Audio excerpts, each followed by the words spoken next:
Papo Reto, BJ. Momento Falando Sério. Em 2016, tudo indicava que Hillary Clinton seria a nova presidente dos Estados Unidos. Mas uma grande virada aconteceu na reta final. A festa é enorme entre os eleitores republicanos aqui na Flórida. E Donald Trump se elegeu. Congratulations, Mr. President. Semana passada, a justiça americana anunciou ter provas de que Donald Trump recebeu um empurrãozinho para vencer. Um empurrãozinho que fere as leis do país. Russos teriam entrado no jogo e espalhado na internet um monte de notícias falsas para atrapalhar a campanha de Hillary Clinton e ajudar a de Donald Trump. O Departamento de Justiça americano acusou formalmente 3 agências e 13 cidadãos russos. Eles cometeram crimes e influenciaram o sistema político americano, incluindo as eleições de 2016. O governo russo nega qualquer interferência. A Casa Branca diz que não houve conluio entre a campanha de Trump e a Rússia.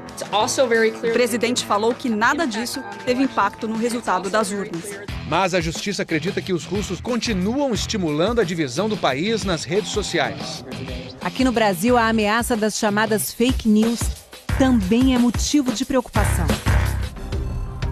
O Brasil se aproxima de eleições importantes este ano e já tem gente querendo confundir o eleitor. A estratégia é conhecida, espalhar notícias falsas pela internet. O Fantástico acompanhou um experimento que mostra como isso funciona. E vai revelar como acontece o jogo sujo nas campanhas políticas.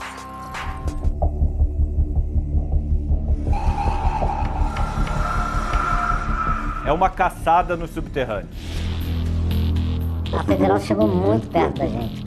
Faltou eles serem mais rápidos, né? Eu confesso, esse jogo de gato e rato, essa adrenalina, é o que nos move. Ele é um dos marqueteiros responsáveis pelo jogo sujo das campanhas políticas na internet. A gente basicamente é aquele que trabalha com fake news. Que não é você plantar só uma mentira, mas é você potencializar fraquezas de possíveis adversários, de possíveis oponentes. E às vezes você resbala em crime. No jargão da nossa chama de lado B. São formas disfarçadas de propaganda que podem eleger os próximos deputados, senadores, governadores, o presidente da República. Na verdade, a eleição já começou. E a gente vai revelar tudo nessa reportagem especial do Fantástico. Guerrilha Virtual.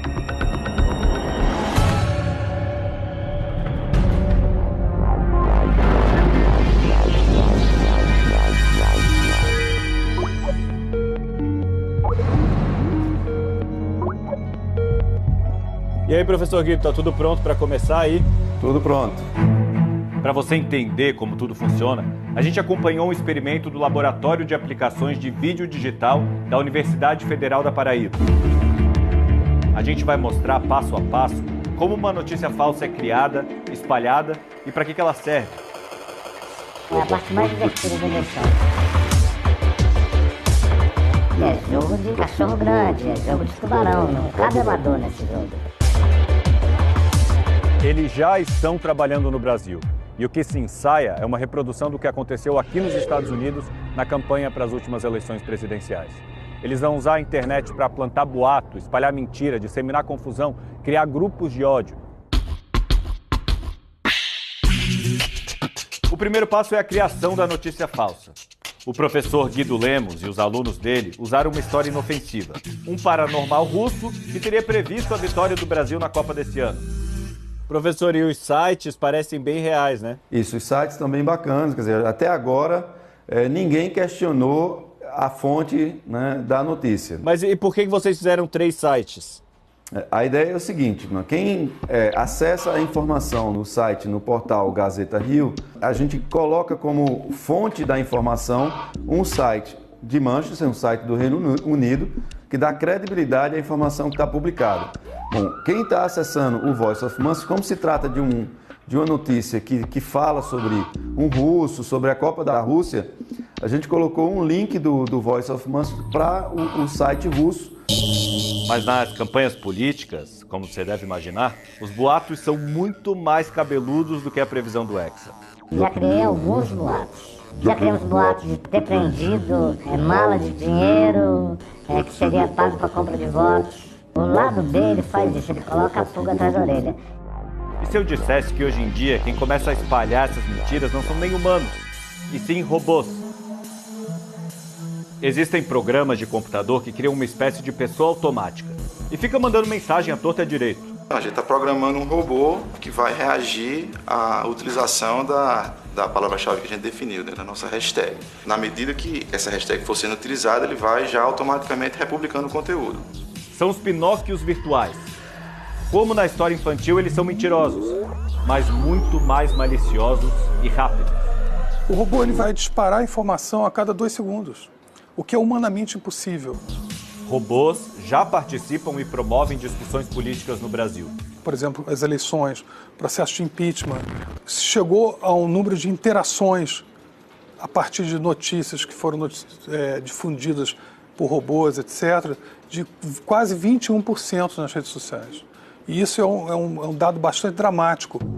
E você lembra daquela exposição em Porto Alegre que ficou conhecida como Queer Museum?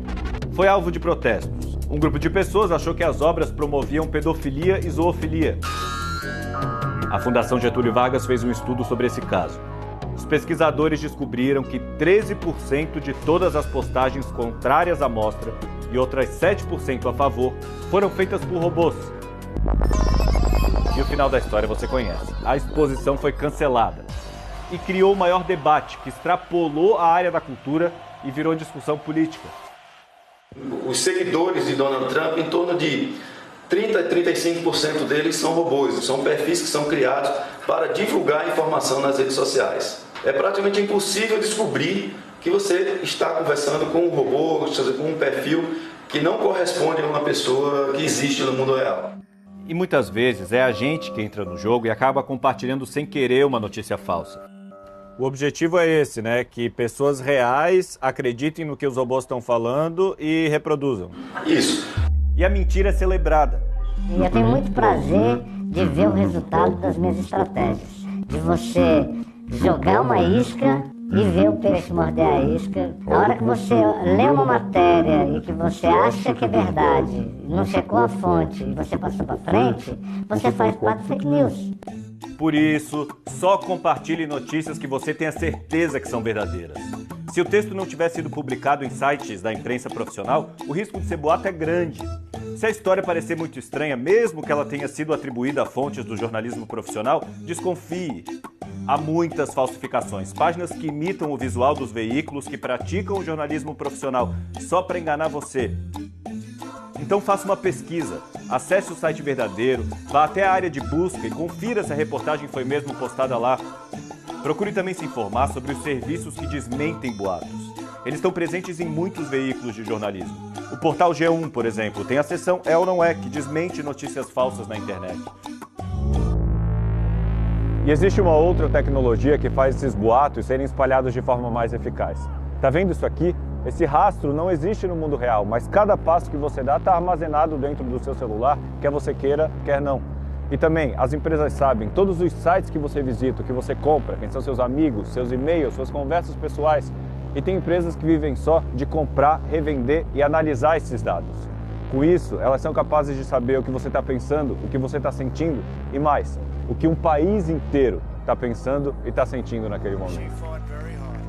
Muita gente atribui o sucesso de Donald Trump nas últimas eleições a uma dessas empresas. Donald J. Trump, a president of the United States of America, on our victory. A Cambridge Analytica disse que tinha mais de 5.000 informações diferentes sobre 200 milhões de americanos. Analisando esses dados, eles dizem que conseguem traçar um perfil psicológico dessa gente toda. Você pega os Estados Unidos, estava numa crise econômica absurda, e um presidente que se colocava que ia fazer a América grande de novo. E o Donald Trump é a cara dos Estados Unidos. O André Torreta é marqueteiro e agora levou essa empresa, a Cambridge Analytica, para o Brasil. O IBGE me dá dados sobre o bairro que você mora, empresas de bancos de dados já me dá da pessoa, mas a maioria são dados financeiros, que é o que a gente tem, e tem os dados das redes sociais. E aí a gente começa a misturar estas informações para entender como uma pessoa enxerga o mundo. Dessa forma, os marqueteiros conhecem o público com precisão. Conseguem conversar melhor com as pessoas, dizer o que elas querem ouvir Mas essas análises também podem ser usadas pelo lado B. Acertar na veia, a gente chama, né? Acertamos na veia. Ou seja, você conseguiu direcionar a comunicação de tal maneira que você fala diretamente com o segmento. E isso é imbatível. Aqui nos Estados Unidos, 27% das pessoas leram uma notícia falsa na semana anterior às eleições de 2016. E um dos boatos que ficaram mais populares foi o do Comet Pizza Ping Pong. A história inventada se passa num lugar real, essa pizzaria em Washington, a capital do país. E a mentira acabou crescendo tanto que quase se transformou em tragédia. Segundo esse boato, aqui dentro funcionaria uma rede de exploração sexual de crianças. O quartel-general desse esquema funcionaria dentro daquela cozinha ali. E a comandante-chefe disso tudo seria a então candidata à presidência Hillary Clinton. E no dia 4 de dezembro, um homem entrou na pizzaria com uma faca, um AR-15 e um revólver, querendo fazer justiça com as próprias mãos. Acabou não acertando ninguém, mas mostrou como um boato pode ter consequências reais. A gente foi até a Universidade de Harvard, onde a Claire Wardle deu todo o gás nesse assunto depois das eleições. É impossível quantificar se as notícias falsas ajudam a mexer o ponteiro, mudar o resultado das eleições. Mas o que nós sabemos é que a eleição foi muito apertada. Poderia ter feito a diferença. Eu pergunto se ela acha que o que aconteceu aqui nos Estados Unidos pode acontecer no Brasil em 2018. Isso vai acontecer no Brasil. O Marcelo Vitorino trabalha com campanha na internet há muitos anos. Se um candidato ou uma candidatura contratar profissionais para promover esse tipo de fake news, ele pode ser penalizado civilmente e criminalmente. Tanto quem contrata quanto quem é contratado. Quem trabalha com o lado B sabe disso. Por isso, tudo é feito escondido em lugares que chamam de bunkers. Tem vários bunkers funcionando, a contra-informação está comendo solta. Esses guerrilheiros, eles acabam tendo uma equipe mista, você tem ali desde redatores publicitários, jornalistas investigativos, designers, editores de vídeos. São lugares fechados, onde as pessoas não conhecem. Nós temos uma grande agência digital e, paralelo a isso, eu tenho 2 bunkers, inclusive um não é nem na cidade. E aí eles bolam técnicas para ninguém descobrir quem postou aquelas mentiras na internet. Primeiro, a gente não usa nenhum servidor dentro do país. Para mandar os vídeos para serem postados no exterior, eles vão a lan houses que não pedem identificação.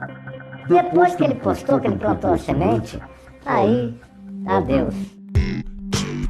O bunker experimental montado na Universidade Federal da Paraíba também usou várias estratégias dos bunkers reais. Foram gastos R$900 na compra de 300 perfis falsos do Twitter. Tudo num site russo que oferece ilegalmente esse serviço. E aí essa ferramenta vai disparar 2.400 tweets por hora. Foi usada também uma ferramenta que o próprio Facebook oferece para os anunciantes. Para que a postagem sobre o vidente do Hexa aparecesse em mais perfis, foram pagos R$500 ao Facebook. E ele está dando uma margem estimativa de que a gente pode atingir até 200 mil pessoas. Robôs dispararam mensagens via WhatsApp. Servidores de outros países também foram usados. E mais notícias foram criadas no laboratório da Universidade da Paraíba.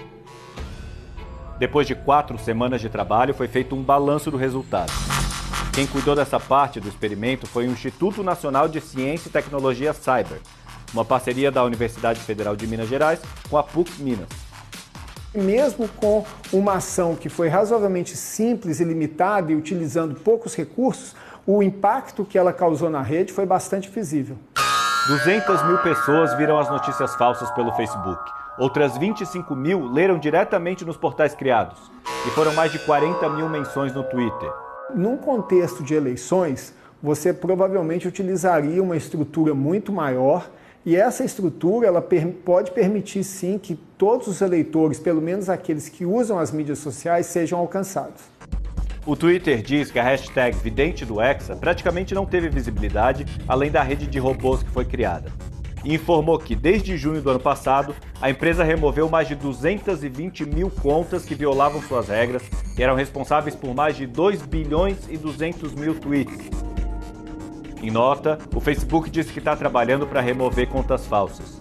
Sobre a cobrança para tornar uma informação mais visível, A empresa informou que está fazendo testes para conter a distribuição de conteúdos enganosos e que páginas que repetidamente compartilham notícias falsas não terão mais direito ao uso dessa ferramenta. O WhatsApp disse contar com a ajuda de denúncias das pessoas para detectar mensagens indesejadas. Tem também ferramentas automatizadas e reduziu em 75% mensagens disseminadas por robôs.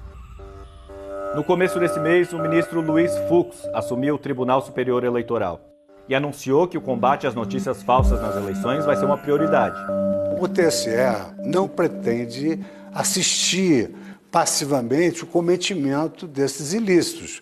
O TSE criou um grupo de inteligência formado por uma elite da inteligência da ABIN, do Exército, a todos aqueles que pretendem usar as fake news para a obtenção de um resultado político ilícito que coloquem as suas barbas de molho. Mas quem trabalha no lado B da campanha ainda acredita que vai ter espaço para atuar. Na eleição passada, a gente não tem notícia de um bunker que tenha sido pego, né? A federal não conseguiu pegar ninguém. Quando a polícia estava perto, eles logo se desfaziam das provas do crime. No Lago Paranoá tem seguramente uns 8 HDs de computador. O Lago Paranoá fica em Brasília. A PF confirmou que nenhum bunker foi descoberto nas últimas eleições. A gente sabe que quem dissemina fake news normalmente se vale de robôs, se vale de bunkers, se vale de provedores que estão em outros países, navegam pela Deep Web. Então, assim, não é uma investigação fácil. Segundo o delegado, a legislação que trata do assunto é atrasada e atrapalha a punição para quem é pego espalhando notícia falsa. O Código Eleitoral ele prevê a punição de 2 meses, de detenção de 2 meses a 1 ano, caso a pessoa divulgue notícias que sabe ser falsa. E aí, para você ter uma ideia, o agravamento dessa pena acontece caso a pessoa divulgue esses dados, essas notícias falsas, por meio de imprensa, rádio ou televisão. Sequer a prevista internet. Mas a guerra já está declarada. Infelizmente, na política brasileira ainda isso é uma marca forte. Já atingiu os objetivos a qualquer custo. Projeto Jovens Abençoados. Informações e notícias sobre entretenimento, cultura, educação, esporte, turismo, lazer, arte, juventude e política. Curta e compartilhe nossas redes sociais. Projeto Jovens Abençoados. Programa Papo Reto PJA.